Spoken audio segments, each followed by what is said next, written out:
This Saturday, number 1 Ohio State travels to Illinois for Fox's big noon kickoff. And what you may not realize is that this game is actually for a trophy. That's right, the Illibuck.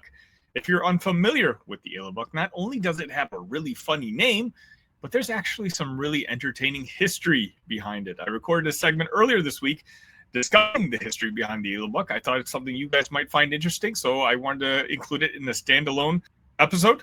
Let me know what you guys think. Enjoy.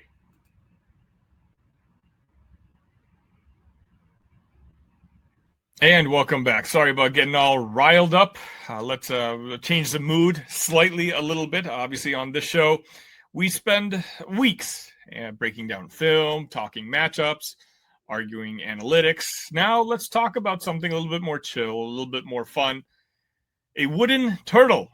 That's right. You heard me right. This weekend, Illinois and Ohio State play for the Illibuck Trophy, a century-old snapping turtle carved out of wood that somehow represents one of the oldest rivalries in Big Ten history. If you're new to Illini football or maybe an Ohio State fan wandering in, welcome, by the way, you might be wondering, why a turtle? Well, buckle up, because this story is pure college football weirdness in the best way possible. All right, picture this in the roaring 1920s.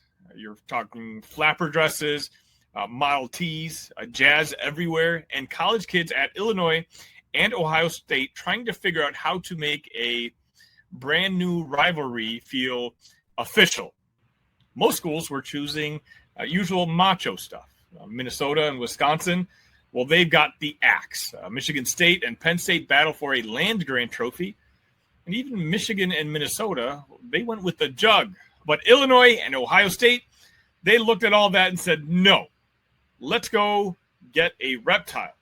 The honor societies from each school, the Altius Sachem in Champaign and the Bucket and Dipper in Columbus, wanted a symbol that represented longevity, something that would live a very long, long time, unlike some of the students pulling all-nighters back then. So they bought an actual live snapping turtle from a Columbus fish store. They named him Illibuck, a mashup of Illini and Buckeyes. He reportedly weighed 16 pounds, had a 2-foot shell, and this part always cracks me up, was described as particularly vicious, which honestly makes sense. If I were a turtle suddenly thrust into a Big Ten football fame, I'd probably have a little bit of an attitude myself. Now, here's where it gets ironic. Illibuck the turtle, the mascot of endurance, didn't make it past year 2. He passed away in 1926, proving that snapping turtles and Midwest road trips don't mix. But instead of ending the tradition, the students decide to keep it alive, literally, by carving a wooden replacement. So for nearly a century, we've had a series of wooden turtles, 10 in total, each one engraved with scores from every Illinois and Ohio State game played during its lifetime. The current version is Illibuck 11, and yes, he still gets passed between schools depending on who wins. And his shell, painted, polished, and marked with the results like a slow-moving history book. Early on, this rivalry had some real theater to it. During halftime, the student societies from both schools would meet at midfield in robes. That's right, robes, and perform a peace pipe ceremony. They'd symbolically share goodwill, puffing from a pipe, with Illibuck sitting nearby like a grumpy referee watching the exchange. It was all pageantry and spirit, pure 1920s college football. That peace pipe part eventually faded away, thankfully, because I can't imagine explaining that halftime to modern day fans. But the transfer of the turtle, well, that, my friends, lives on. Nowadays, you'll see it happening between quarters or post-game. The winning team literally takes custody of the Illibuck until the next meeting. It's college football's friendliest kidnapping. Of course, the Turtles seen just about everything, upsets, blowouts, snowstorms, you can name it. Illinois dominated this rivalry early. Back in the Red Grange era, Illinois actually owned this rivalry. You see, they won the first Illibuck in 1925, and for a while, Champaign was a nightmare for the Buckeyes. Then came the Buckeye dominance. Ohio State eventually flipped the script and leads the series now 69-34 overall and 65-24-2 in Illibuck games. But Illinois has still played spoiler plenty of times.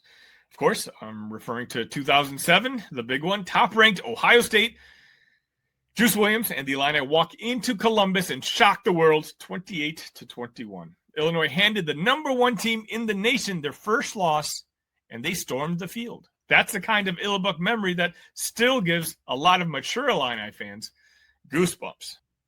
As for the longest streaks, Ohio State won 9 straight at one point. Illinois strung together 5 in a row from 1988 to 1992. And every time that streak changes hands, another little number gets painted into little Illibuck's shell. Part of what makes this rivalry so fun is how, quite honestly, weirdly wholesome this all is. We're talking about a turtle who travels, poses for photos, and has his own caretakers. Each Illibuck gets carried to the field like royalty. Players cradle him during victory laps. The fans take pictures. He even shows up at student events before kickoff week. If you're ever on campus and you see a wooden turtle in a glass case, that's him resting up for Saturday. And the scores on the shell are the best part. Every game gets etched in paint across the back. So you can literally trace the history by reading the shell. The rise, the fall, the eras of dominance. When it fills up, the next turtle is carved. Slow and steady, century after century. So why does this all matter?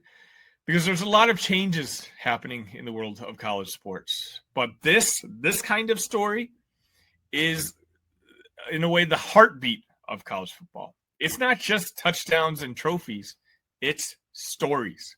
The Illibuck reminds us that rivalries are supposed to be fun, creative, and a little bit odd.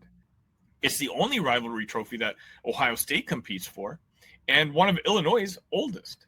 It's a link between generations, from Red Grange to Juice Williams to Luke Altmaier, all connected by the stubborn little turtle that refuses to fade away. Through world wars, conference alignments, pandemics, this turtle keeps on going, and that's why it's perfect. It serves its original purpose. It endures. And now, here we are again. After an 8-year break, the Illibuck is back on the line. Illinois comes in at number 17. Ohio State, number 1. You're talking about Big Ten drama at its finest. Powerhouse versus up-and-coming program. Tradition meeting opportunity. Win or lose, the turtle gets a fresh coat of paint and another story to tell. And whether he spends the next year in Columbus or Champaign, he'll keep doing what turtles do best.